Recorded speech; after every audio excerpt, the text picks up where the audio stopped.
Sersa giloslarimiz qiyg'os gullayapti, lekin hosili unaqa ko'p emas deganlarga mana shu videoni tarqatib qo'yasizlar. 12 yoshli valavoy sersa bog'imizdamiz do'stlar.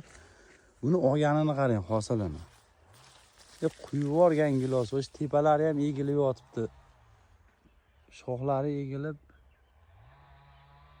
mana shu holatga keldi.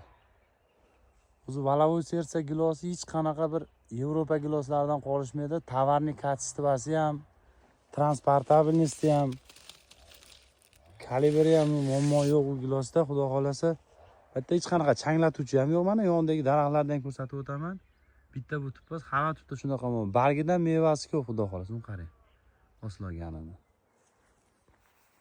Bunaqa bo'lib hosil olish uchun avvalo Xudodan so'rash kerak, keyin sabablarini qilish kerak. Sabablarini Xudo xolasa, sinovdan o'tgan sabablarini Telegram kanallarimizga qo'yib boryapmiz. Instagramlarimizga qo'yib boryapmiz. Videolarimiz foydali bo'layotgan bo'lsa like bosing. Do'stlar, gulashib qo'ying.